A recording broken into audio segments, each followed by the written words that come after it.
tal? Buenos días a todos. Bienvenidos una vez más a la nueva era virtual.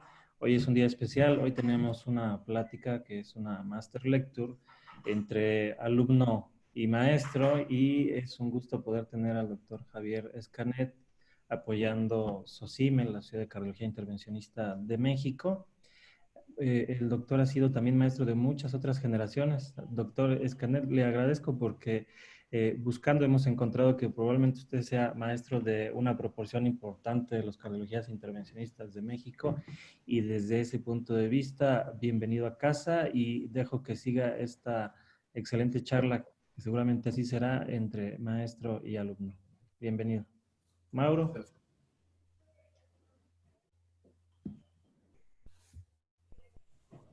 Mauro, Ya, perdón. Hola a todos. Antes que nada, pues muchas gracias a SOCIME por la invitación y por darle su espacio a la fisiología, ¿no? Que es un tema pues, ya fundamental en nuestra práctica, y obviamente agradecer a Javier Escanet. Ricalde, ¿tienes las 2-3 diapositivas que te envié? Sí, Javier, que pues es maestro de muchos de nosotros, ¿no? Para algunos que no estén muy familiarizados con él, ¿no? Javier es un gran cardiólogo intervencionista que está en el Hospital Clínico San Carlos en Madrid, en España. Él hizo medicina en Santiago de Compostela, después estuvo 3-4 años en el Reino Unido, donde realizó estudios de cardiología. Y después, bueno, pues su gusto por la investigación lo llevó a Rotterdam, ¿no? A Erasmus con Patrick Serrois, en donde hizo su doctorado en la patobiología del ateroma, y después, pues bueno, ha tenido una carrera brillante en cardiología intervencionista. Me pasa la siguiente, Ricalde. Tiene muchísimas áreas de expertise, ¿no? Aquí pongo solo algunas, ¿no? Pero bueno, Javier, si revisan un poquito su PubMed, pues verán que ha hecho grandes contribuciones en muchísimos aspectos, fundamentalmente pues en optimizar el intervencionismo de las lesiones coronarias, y bueno, y pues esta gran carrera se ha culminado, o decirlo, esto lo lleva a ser investigador principal de grandísimos estudios que son pilares de nuestro intervencionismo en el momento actual, como el Syntax 2 y el Define Flare. Me pase la siguiente, Ricalde, y dale un clic, Ricalde, por favor. Y bueno, pues esta es una búsqueda de hace un ratito en PubMed, ¿no? Javier ya está rondando los 400 artículos y bueno, muy pocas personas pueden llegar a esto. Un clic más, Ricalde, por favor. Y bueno, pues Javier, como ya bien comentó Yigal, es un excelente maestro y ha sido amigo de muchísimos cardiólogos intervencionistas que ahora laboramos en México, y bueno, pues es un gusto escucharte, Javier, y muchísimas gracias por aceptar la invitación. Listo. Bueno, muchísimas gracias, Mauro, y muchísimas gracias a SOCIME por la invitación para poder estar hoy con todos ustedes. Bueno, ni que decir tiene que esta ha sido la introducción de un buen amigo, colaborador, antiguo discípulo, y obviamente pues me honra de orgullo el poder contar hoy con Mauro como chairman de esta sesión, porque no hay nada mejor que pueda tener uno, ¿no? que ver cómo los compañeros y las generaciones más jóvenes van progresando y ocupando puestos de excelencia, ¿no? En todo lo que es la investigación y el trabajo clínico.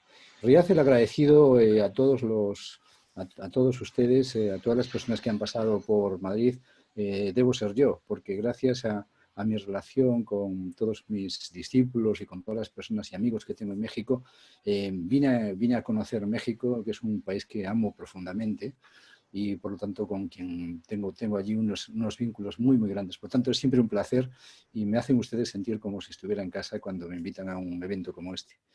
Bueno, Mauro me comentó que podría ser interesante en representación de SOCIME hablar sobre el pasado, presente y futuro de la fisiología coronaria.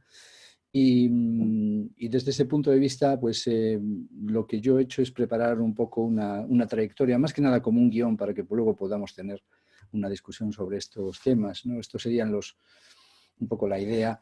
Quiero insistir en que nos vamos a centrar un poco en la fisiología, en lo que es basada en la valoración de las estenosis, porque hay un campo que es apasionante y donde además el doctor Echavarría Pinto ha jugado un papel muy importante, que es en la valoración también de la enfermedad coronaria no obstructiva, pero que merece, digamos, una discusión separada. Lo cierto es que la gran utilización de la fisiología hoy por hoy en la sala de hemodinámica sigue siendo, digamos, la valoración de la enfermedad obstructiva, de las estenosis coronarias, ¿no? Por eso, si uno piensa en estos vasos epicárdicos, ¿no?, que existen en las arterias coronarias y piensa que realmente no dejan de ser de alguna forma como la punta del iceberg de toda esta gran área de microcirculación que está en el corazón, pues recordar que dado que la función fundamental que tienen estos vasos, que es la conductancia, no es de extrañar que los índices que utilicemos ahí sean índices de conductancia relativa, ¿no? Mientras que cuando nos vamos a ver qué es lo que pasa en la microcirculación, tenemos que pensar más bien en índices que se ajustan más a la función primordial de la microcirculación, que es una dinamicidad para poder ajustar el aporte sanguíneo a las demandas de oxígeno que tiene el miocardio, ¿no?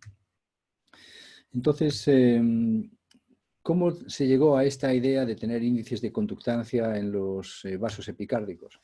Bueno, cuando yo empecé a interesarme por la fisiología, esto ya es, digamos, en el año 2000, pero cuando yo estaba en Rotterdam a principios de los años 90, realmente el interés de la fisiología era simplemente como un báculo para poder realizar intervenciones. Esto era un poco el papel que tenía. Y este es un estudio que es muy paradigmático de la fisiología que se hacía en ese momento. Siempre, además, recordamos esta imagen que aparece muchas veces en los libros de Andreas Gründzik mostrando un gradiente de presión medido con el balón a través de las estenosis. Bueno, Andreas Gründzik no estaba interesado en demostrar si una estenosis era significativa o no significativa. Nadie dudaba que las estenosis eran significativas. Para lo que se utilizaba la fisiología en ese momento era para decidir si la angioplastia con balón había resuelto el problema o era necesario implantar además un stent. Este era el tipo de estudios que teníamos en esos momentos y el término es el provisional stenting. Como vemos, tenía unas connotaciones totalmente distintas al que utilizamos hoy en día en las bifurcaciones. Pero lo cierto es que la gran diferencia de la guía de presión es que quizá afortunadamente no se metió por este vericueto. Voy a ver si puedo sacarlos. ¿Se me oye así igual? He quitado el sonido. ¿Se me oye bien? Sí, parece que sí. Entonces, lo que estamos viendo aquí es el tipo de guías de presión que hacíamos a finales de los años 90. Esto que están viendo aquí abajo era la ausencia de software realmente, o sea, las grabaciones que hacíamos en papel. Este del pelo negro soy yo, por cierto, en aquella época. Y esta guía que parece que podría compararse con una Confianza Pro 12, una guía parecida a las que utilizamos hoy en día para pinchar, era lo que metíamos en las arterias coronarias para medir los gradientes de presión. O sea que pueden ver que está a punto de pinchar el guante del operador, ¿no? Aquí. Eran instrumentos muy rudimentarios, era una guía de 0.018 pulgadas, con las cuales obteníamos este tipo de tomas de presión y tomábamos decisiones. Por lo tanto, la próxima vez que vean ustedes lo que es los resultados del estudio TIFER, acuérdense que fueron realizadas con inyecciones de 20 microgramos de adenosina intracoronaria, con este tipo de trazados, muy distintas, como sabemos, a lo que hacemos hoy en día en la sala de hemodinámica. Pero la decisión del FFR o de la guía de presión de ser utilizada para sentar las bases de si era necesario o no realizar revascularización resultó ser muy afortunada, porque poco después, cuando nos acercábamos al año 2000, lo que empezó a aparecer fue una conciencia de que se estaban realizando muchas veces intervenciones de forma innecesaria, ¿no? Este es un artículo pues, digamos, un case report que ilustra muy bien este problema, ¿no? Un paciente que ha tenido 67 stents. Hubo una liberalización enorme, ¿no?, de lo que fueron las intervenciones percutáneas, cuando hoy en día pues, estamos precisamente en lo que es el retroceso de esa marea. Yo creo que el estudio isquemia es precisamente una de las consecuencias, ¿no?, de esa necesidad de demostrar que la revascularización era algo que no producía los beneficios que en ese momento, de una forma muy optimista, pensaban que tenían los cardiólogos intervencionistas, la revascularización. Se generó un montón de evidencia que fue muy importante. El estudio, pongo aquí lo que es el estudio FAME para demostrar, un estudio que tuvo obviamente una demostración muy importante. Quizá la contribución más importante que tuvo en ese momento la guía de presión, y creo que nadie lo duda hoy en día, fue demostrar que uno no se podía fiar de la angiografía para decir si una estenosis era realmente limitante en el flujo, o si limitaba el flujo coronario o no. Yo creo que esto es un aspecto muy importante. Y la otra consecuencia, obviamente, es que si uno hace intervenciones de forma innecesaria, las empieza pagando, como se puede ver aquí en la separación de las curvas, con problemas de iatrogenia, que se pueden acentuar más a largo plazo porque, como sabemos, una prótesis incluso sin que no ha desarrollado problemas en los primeros años tras la implantación, pues años después puede presentarse como una trombosis del stent. Entonces, hoy en día tenemos una conciencia absolutamente distinta.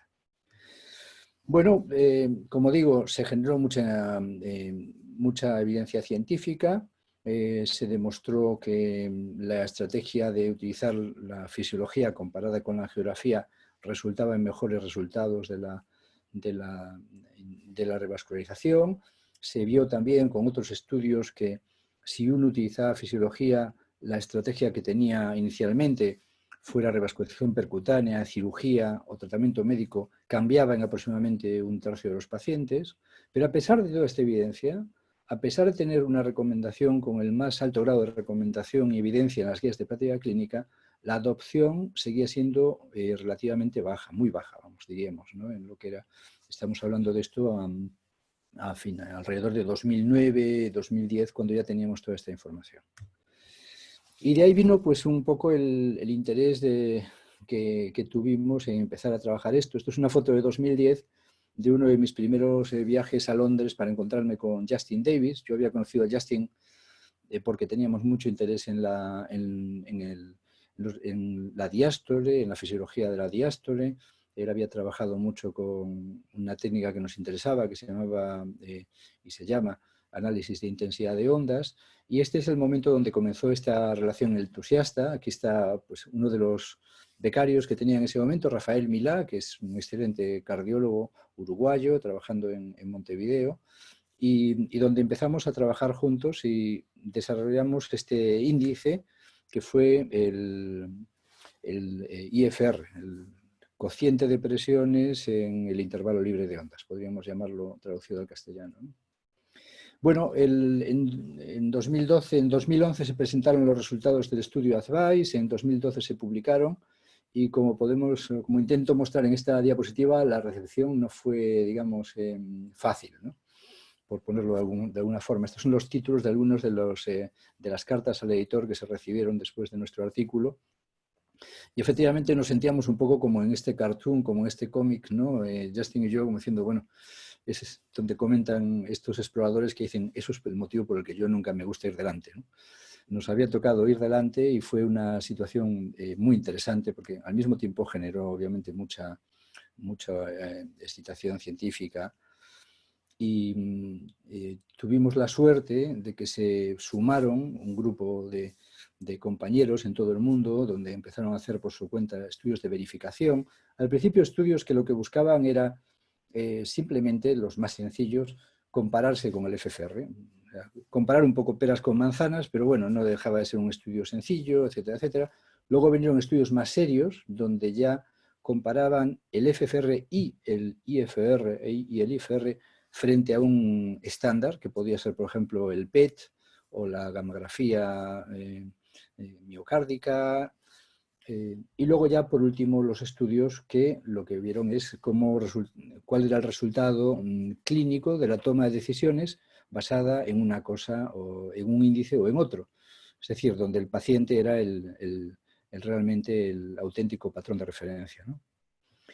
Y en este trabajo, que fue publicado en el European Heart Journal hace 2 años aproximadamente, en este trabajo se puede ver, sumando los 2 grandes estudios, un número enorme de pacientes randomizados en los estudios DEFINE-FAIR y IFR-SWIHEART, se ve como no cabe la menor duda de que la toma de decisiones es igualmente segura con FFR e IFR.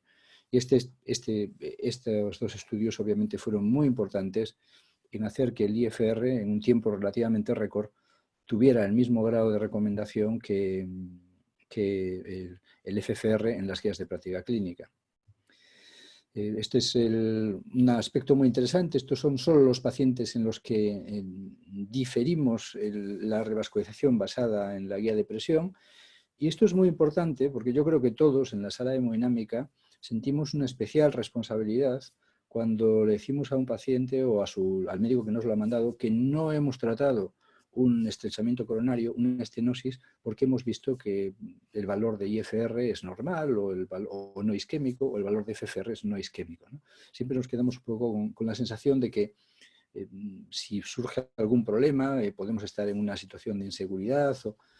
Bueno, yo creo que este estudio claramente nos debería de tranquilizar en el aspecto de saber que estamos tomando la decisión correcta cuando dejamos de realizar revascularización en ese momento, cuando nos encontramos un valor, digamos, de IFR por encima de 0,89 o de FFR por encima de 0,80.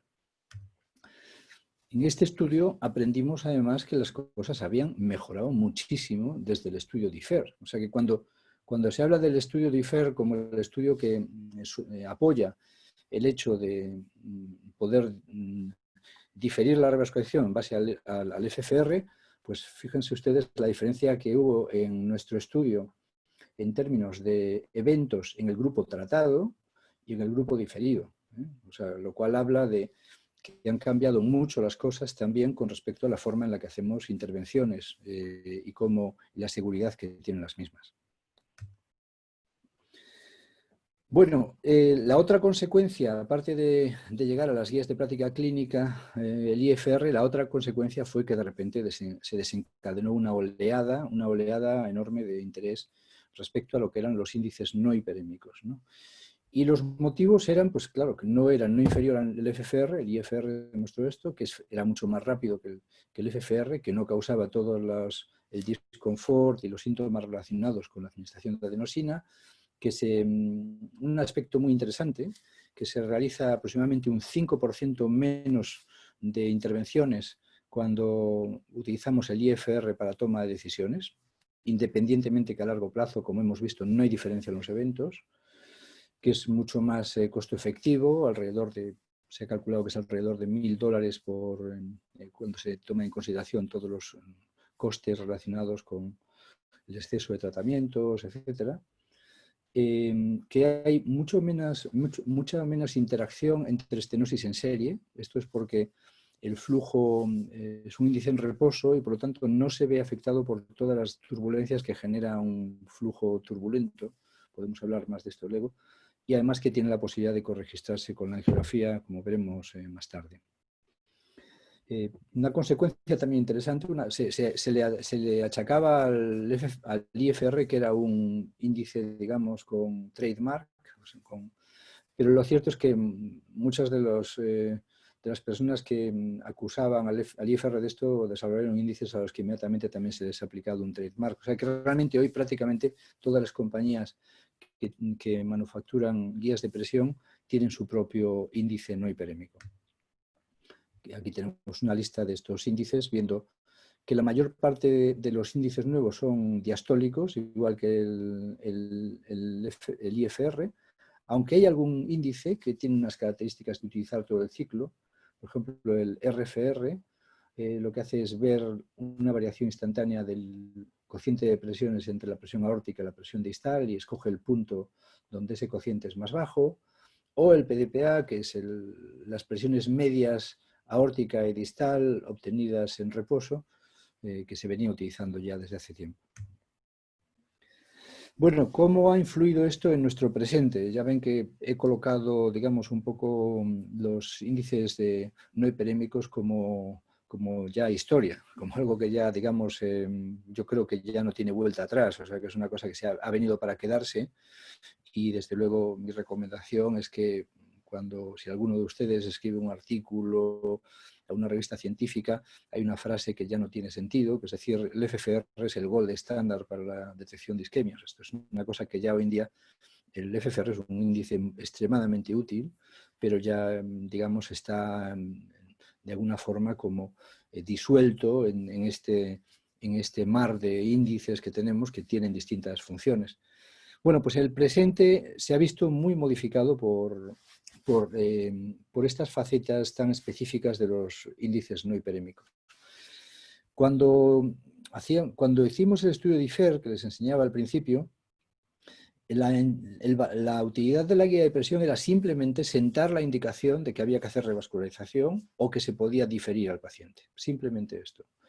Pero, sin embargo, con todos los beneficios que tienen los índices no hiperémicos, la guía de presión ahora sirve además, y juega un papel muy importante en la planificación y en el guiado o monitorización de las intervenciones percutáneas. Y esto voy a intentar elaborarlo un poco para que veamos esto. En primer lugar, si pensamos en lo que es el sentar la indicación de la intervención, bueno, esto es obviamente mucho mejor hacerlo con una guía de presión que con una resonancia magnética o con una prueba de isquemia no invasiva, porque tenemos una resolución espacial mucho mayor, porque tenemos además una información específica acerca de la contribución que tiene la estenosis a la generación de isquemia, y luego aparte pues porque hoy en día es muy fácil hacerlo con los índices no hiperémicos. Pero ya más allá de esto, aparece un aspecto muy importante que es no solo determinar si existe isquemia, sino determinar qué segmento del vaso es el que es responsable por la generación de isquemia. Es decir, lo que yo llamo lo que es el objetivo funcional de la intervención, ¿no? No es solo el vaso, sino específicamente qué sector es el que tiene que tratarse. Y aquí es donde los índices no hiperémicos juegan un papel muy importante, porque permiten hacer una medición, un mapeo de presión dentro del vaso con muchas menos interacciones entre estenosis y nos permite además corregistrarlo con angiografía. Este es un ejemplo que yo creo que habla por sí solo, porque es muy claro, fue en el contexto de una retransmisión en directo. Es un paciente que tiene angina estable y que tiene isquemia en un territorio posterior inferior, posterolateral, que podría ser perfectamente el de esta estenosis severa que estamos viendo aquí en la circunfleja. Con lo cual, este caso, desde el punto de vista de las guías de práctica clínica, posiblemente no hiciese falta hacer nada más. O sea, nos estaría diciendo hasta hace poco, hasta las guías de práctica clínica del 2018 en Europa, nos decían que en este paciente realmente no había una necesidad de hacer una guía de presión. Fíjense también en esta estenosis intermedia de la rama descendente anterior. Y esto es lo que les comento de las guías de práctica clínica del 2018, donde nos dice, cuando no existe evidencia de isquemia disponible, por test no invasivos, entonces es cuando uno puede pensar en el FFR o el IFR.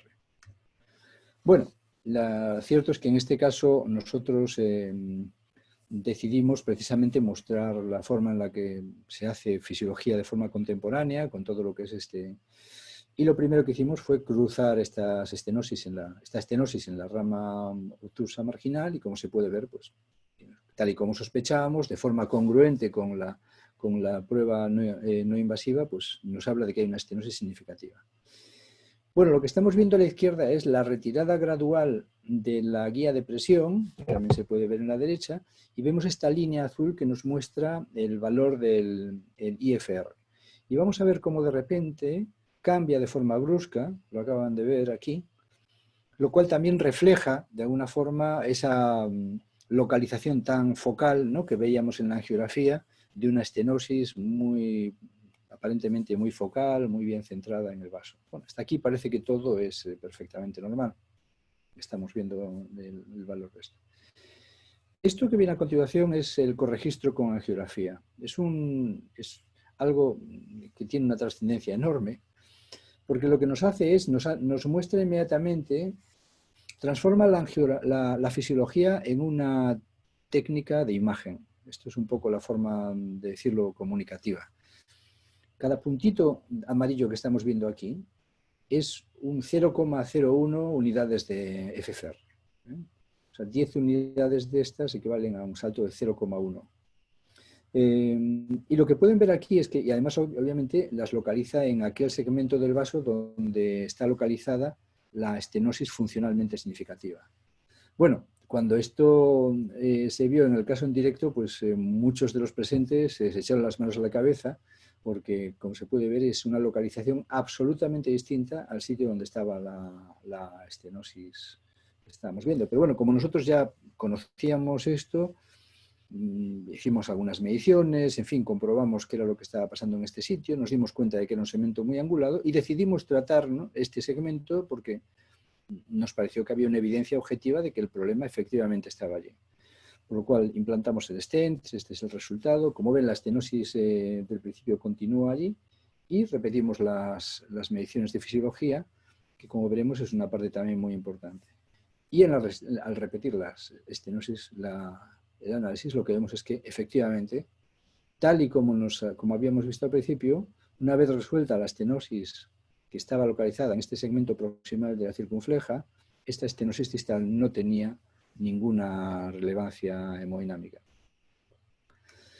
Con lo cual, el mensaje, que es muy importante, y por eso estamos hablando de este nuevo papel que tiene la fisiología, no solo sentar la indicación, sino saber qué segmento debe ser tratado, evitar que se nos quede sin tratar, que hagamos un diagnóstico correcto, pero que estentemos el lugar incorrecto, nos enseña que la estenosis que habíamos localizado visualmente era totalmente distinta que la que habíamos identificado funcionalmente. Y esto sucede muchas veces. Esto es un caso que retransmitimos al TCT. Estábamos Nieves Gonzalo y yo como operadores. Pueden ver este vaso aquí y efectivamente vemos esta estenosis muy severa aquí. Y lo sorprendente es que donde estaba el efecto más importante de la estenosis era proximal. Y por no extenderme, no he puesto el resultado, pero efectivamente cuando hemos tratado esta parte proximal de la estenosis, se soluciona, digamos, el efecto hemodinámico que tiene el vaso. De hecho, es muy interesante porque este segmento de aquí es algo bastante poco frecuente, que lo pudimos ver, que es un segmento intramiocárdico calcificado. De tal forma que, como pueden ver, el hacer pullbacks de presión es algo que ya se había descrito en 2002, pero que nunca había llegado a ser adoptado en la práctica clínica.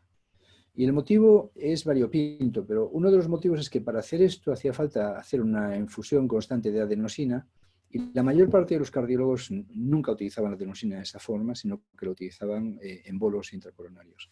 Además, pueden ver las fluctuaciones, que son absolutamente normales, debido a las variaciones de velocidad por lo que es el teorema de Bernoulli cuando pasa el sensor por las estenosis, y el análisis que tenemos hoy en día, donde ya con un software específico se eliminan, digamos, todas estas fluctuaciones y nos permite ver de forma escalonada el efecto de cada estenosis que está en serie. Y por último, tal y como les acabo de mostrar, la posibilidad de fundir esta información con la estructura anatómica del vaso en angiografía para entonces tomar decisiones relativas a dónde exactamente en el vaso implantar nuestro stent. Una vez que hemos identificado el segmento que tenemos que tratar y lo hemos tratado, antes de esto hemos identificado el segmento que vamos a tratar, una parte muy importante, y yo creo que esto va a tener mucha importancia en el futuro próximo, es antes de stentarlo, antes de tratarlo, predecir cuál va a ser el resultado hemodinámico de la intervención. Y esto es una cosa muy interesante, también, de nuevo, facilitada por los índices no hiperémicos, porque gracias a esa ausencia de crosstalk, de interacción entre estenosis proximales y distales, que es muy fuerte con el FFR, pero que es muy débil con el IFR y otros índices en reposo, es posible calcular qué es lo que pasará si tratamos esta estenosis o esta estenosis, cuál va a ser el resultado final. Y por lo tanto, de esa forma, igual que hemos mostrado en el caso anterior, anticipar que si tratamos la estenosis proximal de la circunfleja, como hicimos anteriormente, no va a ser necesario tratar la estenosis distal, ¿no?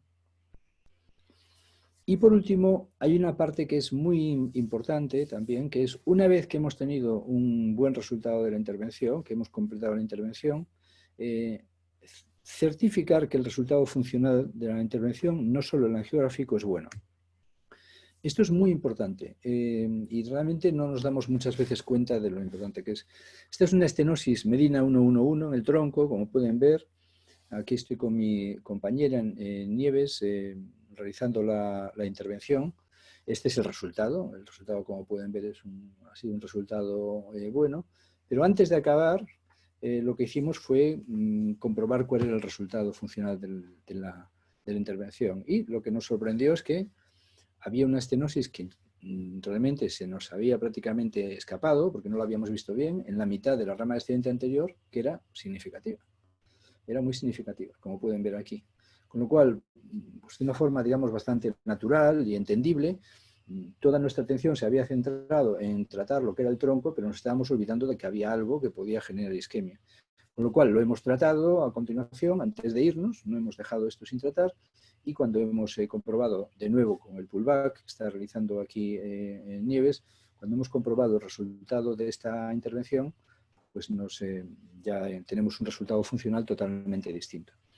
Ha habido un estudio, que es el estudio Define PCI, en donde esto se ha hecho de una forma ciega, al acabar todos los procedimientos, y se ha visto que normalmente hay un 25% de los casos donde, a pesar de haber utilizado la guía de presión para decidir si tratar el vaso o no, se ha dejado una estenosis hemodinámicamente significativa sin tratar, en un 25% de los casos.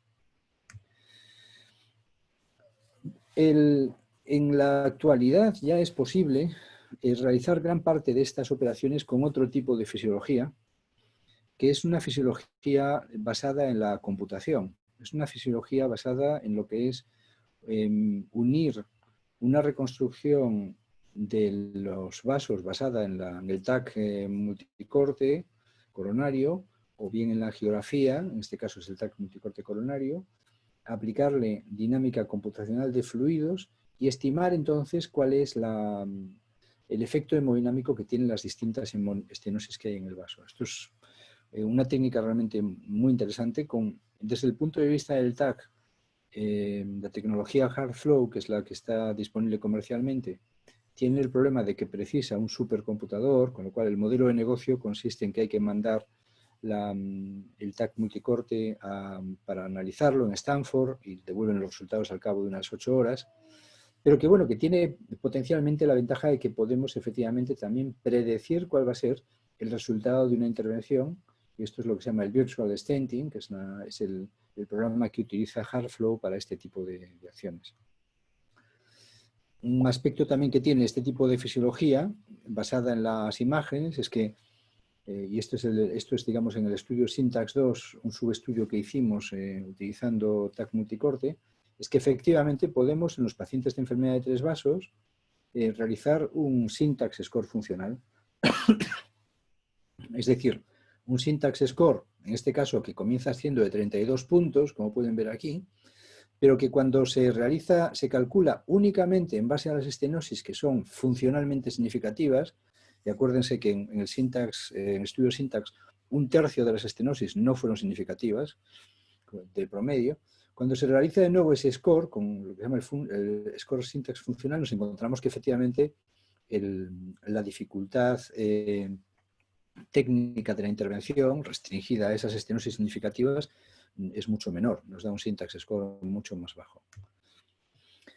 Otra aproximación basada en la imagen y la computación es la coronariografía funcional. Es decir, este es el QFR, el Quantitative Flow Ratio, que básicamente lo que hace es una reconstrucción tridimensional de la arteria, que la pueden ver aquí, basada en 2 imágenes ortogonales, y que lo que hace a continuación es aplicar también pues, un modelo de resistencias para calcular la relevancia hemodinámica. En este caso, esto es también durante un caso en directo, con lo cual efectivamente los valores fueron muy similares a los que se estaban obteniendo en la sala de hemodinámica con FFR, y tiene potencialmente la ventaja de que, al igual que en el corregistro, o que nos permite, digamos, establecer relaciones entre la anatomía, en este caso obtenida con angiografía, angiografía cuantitativa 3D, y la curva, digamos, estimada de pérdida de presión o de FFR o de QFR, como se quiera. Es decir, que teóricamente ese modelo de predicción que podíamos hacer lo podríamos realizar también con estas técnicas. También en el estudio Syntax 2 lo que hicimos fue analizar las angiografías de todos estos pacientes con el punto de vista de QFR, y efectivamente pues lo que vimos es que cuando uno ve el QRS funcional obtenido con el Syntax Score obtenido con QFR comparado con el Syntax Score obtenido con fisiología intracoronaria, pues realmente es muy parecido. Esta columna es muy parecida con esta y mucho menor que el Syntax Score obtenido de forma anatómica convencional. Es decir, que las dos técnicas nos permiten, digamos, valorar, yo diría que a la baja, en general, la dificultad del procedimiento cuando nos centramos en tratar únicamente las estenosis que son hemodinámicamente significativas, comparados con la angiografía, donde el Syntax Score nos indica que teóricamente todas las estenosis deberían de ser tratadas. Y ya por último, esbozar algo acerca del futuro. ¿Cuáles pueden ser los pasos que vamos a tener en el futuro de la fisiología coronaria? Yo creo que por mencionar unos pocos, y de nuevo estamos hablando de lo que son estamos hablando estrictamente de lo que es la fisiología de la valoración de las estenosis, yo creo que la inteligencia artificial va a jugar un papel muy importante en la seguridad y en la interpretación de las mediciones que vamos a estar haciendo. Nos puede dar información acerca de la estabilidad de la señal, de si existen derivas o pérdidas de calibración de la presión, y nos puede además ayudar en reconocer patterns específicos patterns específicos. Este es un ejemplo, por ejemplo, de cómo con un sistema de inteligencia artificial nos va informando automáticamente el sistema si existe algún problema en la presión. Por ejemplo, si alguien abre una llave, por ejemplo, aquí me está identificando que existen artefactos, aquí ha identificado que alguien ha abierto la llave del manifold y que no hay presión. De forma automática tendríamos un sistema que nos estaría alertando de que las mediciones que estamos obteniendo son adecuadas. Nos está avisando de que hay ruido. Esto es algo que ya es una realidad y que pronto lo vamos a ver incorporado de serie a muchos de los equipos que utilizamos. Pero además tiene la ventaja de que teóricamente nos puede permitir identificar qué segmentos de los vasos tenemos que tratar. Lo que están viendo arriba es una curva de presión obtenida en un vaso con una estenosis, y abajo están viendo en amarillo la decisión individual de un número de operadores, 15 personas, como pueden ver aquí, donde cada una de ellas ha dicho qué segmentos trataría. Por ejemplo, el observador número 5 pues, trataría 2 segmentos separados, como pueden ver aquí. El observador número 6, un segmento muy, muy pequeñito. El observador número 8, un segmento muy largo.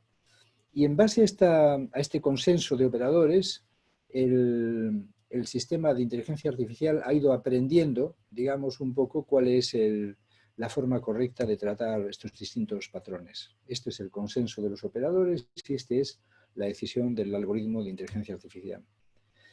Bueno, en este caso ya es un poco más complicado. Como pueden ver, hay cuando no hay una barra amarilla es que el operador ha decidido que no debe de tratarse este vaso, porque hay una enfermedad muy difusa, implica poner stents muy largos. Entonces, por ejemplo, el consenso es que no se debería de tratar este vaso porque están valores por encima del IFR de 0,90 todo el tiempo, es una afectación muy difusa, etc. Y el ordenador, pues efectivamente, nos dice, sin embargo, que sí convendría tratar un segmento pequeño. Y el motivo es porque ninguno de los operadores que estaban haciendo este ejercicio se dieron cuenta de que había más arriba una pérdida de calibración de la presión, y efectivamente cuando se corrige la curva por esa calibración de la presión, nos encontramos que la curva está gran parte de ella por debajo del valor de 0,89. Con lo cual es un ejemplo muy bueno de los muchos que se hicieron como parte de este estudio, que ilustró el que un poco lo mismo que se hacen los pilotos, que digamos que dependen no solo de su experiencia, sino de sistemas automáticos que están informando acerca de las características del vuelo, de la localización del avión, de las condiciones, la altura, etcétera, y donde sabemos además que estos sistemas informatizados han contribuido enormemente a aumentar la seguridad de la aeronáutica. También es esperable que este tipo de incorporación de inteligencia artificial como una forma de alarma, de alerta en nuestra toma de decisiones, juegue un papel cada vez más importante en la sala de hemodinámica. Yo creo que vamos a ver en los próximos años muchos desarrollos en este sentido, ya sin hablar naturalmente de lo que pueden ser cosas como lo que es la segmentación e información automática de la angiografía, la identificación de zonas como pueden ser disecciones, trombo, un montón de cosas que están realmente desarrollándose en este campo. Bueno, con todo esto les doy muchas gracias por su atención y sobre todo muy interesado ahora en sus comentarios. Gracias.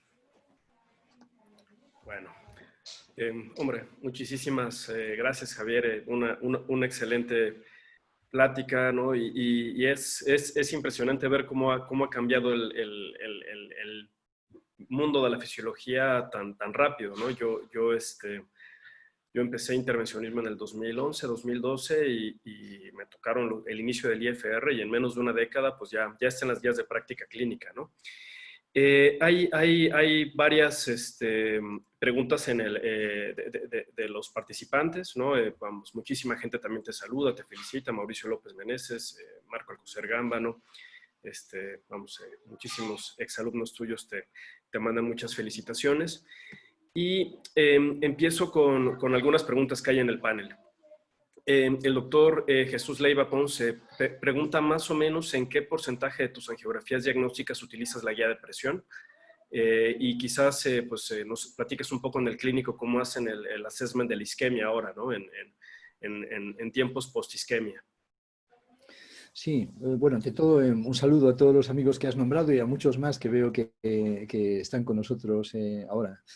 Bueno, con respecto a la pregunta, efectivamente, una cosa que es muy interesante para los que, digamos, hemos intentado que estas técnicas se incorporasen más a la práctica clínica, es ver el tremendo efecto que tiene el cambio de generaciones, ¿no? En este momento en el hospital clínico, donde ya cada vez los staff, ¿no?, son más y más jóvenes, es sorprendente ver cómo todos los días todos están utilizando imagen intracoronaria, fisiología, de una forma absolutamente natural, prácticamente, digamos, irrenunciable, ¿no?, porque necesitan de alguna forma, a la hora incluso, ya no de hacer las intervenciones, sino de venir a la sesión, ¿no?, y tomar la decisión de qué se va a hacer con el paciente, de traer una información objetiva de si una estenosis específica es severa o no severa. Por lo tanto, vemos en el Hospital Clínico San Carlos, yo creo que cada vez en más centros en Europa, ni que decir tiene en Japón, claro, donde ya existe una tradición muy grande de lo que es imagen intracoronaria, fisiología y todo esto, la implementación de esto como algo rutinario. Y eso, obviamente, desde el punto de vista de los costes tiene mucho sentido, porque al final funciona muy bien, se evitan, digamos, intervenciones innecesarias y por otra parte el precio también del material disminuye mucho, ¿no? Con respecto a otras técnicas, bueno, obviamente sí, muchas veces tenemos pacientes que nos llegan con información de resonancia magnética de estrés, ecografía con dobutamina. Intentamos siempre, digamos, integrar al máximo la información que tenemos de estas pruebas con la información que podemos requerir a un estudio más específico, como puede ser el de la guía de presión. Muy bien, muchas gracias. El doctor Luis Virgen nos pregunta en los casos de tronco, después de tratar el tronco, o sea, para assessment post-PCI, ¿tú qué usas más, la fisiología o el IBUS? Particularmente para tronco. Yo creo que la fisiología es muy útil para sentar, digamos, informar si el tronco es significativo o no. Ahora hay un estudio ya con el mismo diseño que los que apoyan el uso del FFR, que es el Define, el FMEN, que ha mostrado la seguridad de la toma de decisiones basada en el IFR, pero evidentemente la imagen intracoronaria en el tronco es muy importante a efectos de seguridad, ¿no? De poder ver las dimensiones que tiene el tronco, escoger el tamaño de stent adecuado, saber dónde aterrizar con el stent en la circunfleja o en la stent anterior, naturalmente garantizar que existe una buena expansión del stent, etc. O sea que yo creo que tienen función distinta. Es cierto que el IBUS es una de la única localización donde todavía, digamos, puede utilizarse como un elemento para tomar decisiones acerca de la relevancia funcional, podría ser el tronco. Hay varios estudios que apoyan su utilidad, pero en general nosotros, siempre es mucho más fácil y menos agresivo hacer una toma de decisiones basada en guía de presión, en el tronco, y luego utilizar la imagen para optimizar la intervención. Muchas gracias. Nos preguntan sobre el rol que crees que va a tener el análisis de caída de presión por tomografía, ¿no? El heart flow, y si crees que esto podría llegar a desplazar al IFR en el futuro, o qué papel podría jugar, ¿no? Yo creo, es posible que sí. Va a depender mucho del cardiólogo intervencionista, porque hoy por hoy el problema que tenemos es que el TAC multicorte todavía es algo que utiliza el radiólogo, y el radiólogo no hace intervenciones coronarias, por lo tanto no va a planificar ni a dar respuesta a preguntas que incluso le son ajenas. O sea, las preguntas que tiene el cardiólogo intervencionista son prácticamente desconocidas para lo que es el radiólogo. Entonces, va a depender mucho de que el cardiólogo intervencionista se familiarice con tomar las imágenes del TAC multicorte que le llegarán del paciente que se ha estudiado antes, de que haya una disponibilidad mayor de estas técnicas de computación, de poder, del heart flow o técnicas similares para poder tomar decisiones. Yo creo que entonces sí que va efectivamente va a tener un valor muy importante. Creo que vamos a ver cada vez más y más pacientes referidos a nosotros con un TAC multicorte realizado, y tenemos que pensar que ahí existe una información valiosísima también desde el punto de vista de la estructura de las estenosis, el material que la compone, información muy valiosa para el cardiólogo intervencionista. Nosotros intentamos, digamos, al máximo integrar esto también. Claro, hombre, hay muchas preguntas. Una que se repite es, o sea, si tú utilizas, bueno, la primera pregunta sería, ¿en qué porcentaje todavía utilizas adenosina, ¿no? La segunda relacionada sería, ¿tiene utilidad combinar índices basales e hiperémicos? Y cuando hay discordancia, pues ¿a cuál le crees, ¿no? ¿A los basales o a los hiperémicos? ¿Cómo manejas la discordancia? Es muy interesante la pregunta. Bueno, en primer lugar, puede parecer una paradoja, pero yo utilizo mucho la adenosina. Y el motivo fundamental es porque todavía utilizamos la adenosina para medir al mismo tiempo qué es lo que pasa en la microcirculación. Entonces, hemos aprendido varias cosas muy importantes con la adenosina. Hacemos mucho también para los pacientes con enfermedad no obstructiva. Ya digo que eso merecería que lo habláramos en otro momento, pero hacemos mucho ejercicio en la sala de hemodinámica. Tenemos un cicloergómetro, ponemos una guía de Doppler dentro de las coronarias y hacemos ejercicio con 12 derivaciones, etc. Entonces, una de las cosas que hemos aprendido, y va a haber un artículo dentro de poco que lo veréis publicado de otro grupo, es que aunque pongas al paciente a hacer el máximo de ejercicio, nunca obtienes un grado de hiperemia equivalente al de la adenosina. O sea, la adenosina genera un grado de hiperemia que es absolutamente suprafisiológico. No es nada representativo de lo que hace la hiperemia que genera el ejercicio. Es una limitación muy importante. Otra información que viene, van a venir muchos artículos sobre esto, el efecto de la adenosina cambia con la edad. En los pacientes jóvenes produce una hiperemia muy exagerada y en los pacientes mayores produce una hiperemia muy atenuada.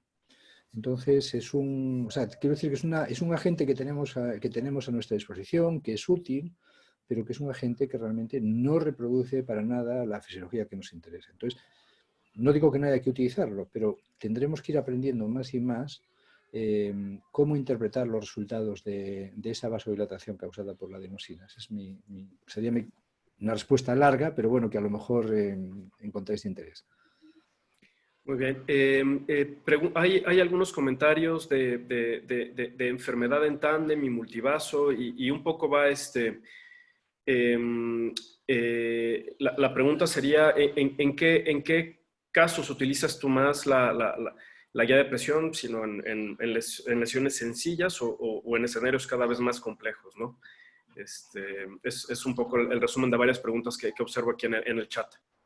Sí, o sea, por decirlo de una forma muy concisa, la mejor utilización de la guía de presión es cuando se utiliza no solo en estenosis aparentemente intermedias, sino también en estenosis que parecen severas. Es cuando realmente tiene un efecto transformador en nuestra toma de decisiones. Porque es sorprendente la cantidad de veces que una estenosis nos parece muy significativa y que a lo mejor es incluso compleja de tratar, calcificada, bifurcación, y que de repente nos encontramos que no es limitante al flujo. Por lo tanto, mi primer consejo es utilizar la guía de presión también en estenosis que parecen severas, o sea, como una forma, como decíamos antes, de planificar, ¿no? En segundo lugar, como decíamos antes, ¿cuándo utilizar el pullback? El pullback siempre lo hacemos obviamente con un índice no hiperémico, muy importante.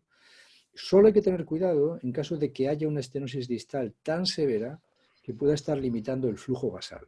En ese caso tendríamos el mismo problema que tiene el FFR de interacciones. Pero si la estenosis distal no es absolutamente crítica, entonces realmente la interacción es muy, muy pequeña entre las dos.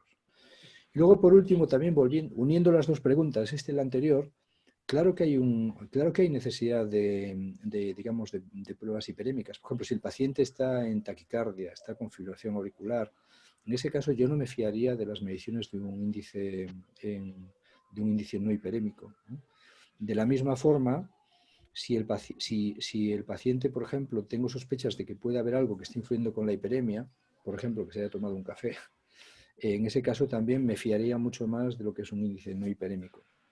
En general, siempre los índices no hiperémicos siguen mucho más el flujo, están mucho más cerca de lo que es el flujo en el vaso, que lo que es los índices hiperémicos, el FFR, que lo que mira fundamentalmente es la turbulencia. Yo creo que esta es un poco la respuesta. ¿Sí? Claro. Aquí Mauro, perdón. Hola, doctor.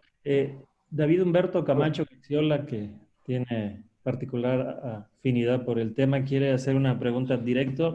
Ha insistido, nos prometió varias cosas, entonces ya está aquí. No sé si me escuchas, David, si quieres hacer tu Sí, pregunta. te escucho bien, Yigal. No sé si ustedes me escuchan a mí. Hola Sí. David, ¿qué tal? Buenas tardes. Buenos días. Hola, Buenos días. qué gusto, Javier. Solo algún comentario y una pregunta. Pues desde el 2002 que regresamos de allá de Madrid, empezamos a través de SOCIME un taller de fisiología coronaria y a practicar la fisiología coronaria, sobre todo en el escenario de la práctica pública. En la práctica privada cuesta más trabajo porque todos sabemos que hacer fisiología coronaria significa poner menos stent. Hacer IBU significa poner más stent.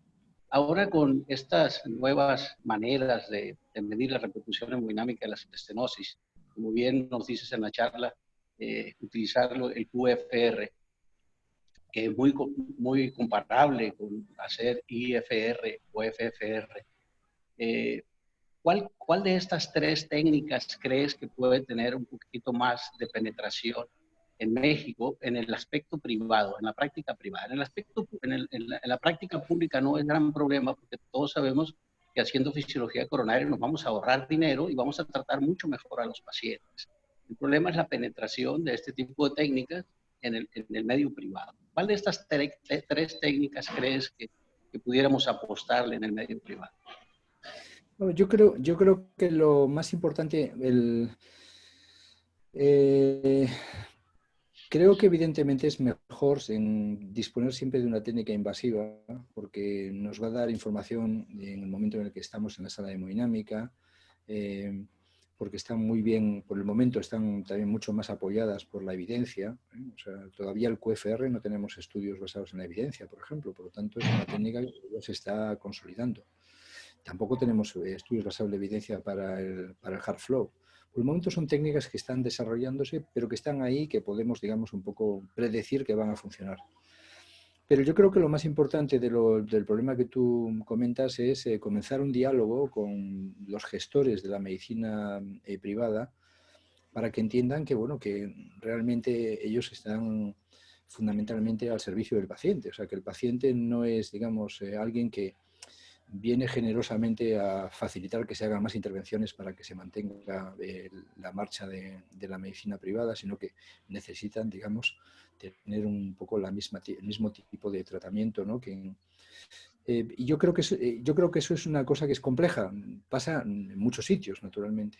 Pasa en muchos sitios. A mí me comentaba Seung-Jun Park en Corea, que cuando ellos implementaron de forma sistemática, ¿no?, el uso de la guía de presión en su hospital, pues también vino el gerente a hablar con él porque estaba muy preocupado porque habían visto que disminuía el número de pacientes. Pero al final yo creo que ese tipo de concienciación, ¿no?, de los gestores es un trabajo en el que debemos de participar y propiciar, porque al final el beneficiario es el paciente. Esto es el motivo fundamental. Sí, quizás yo ahí ya solo agregar que, bueno, que esto ha sido un poco lo que me ha tocado vivir en estos 4 años de práctica institucional y privada o sea, el primero que tiene que estar convencido de la utilidad de estas técnicas es el intervencionista, ¿no? Porque finalmente el clínico, incluso en la parte de la medicina privada,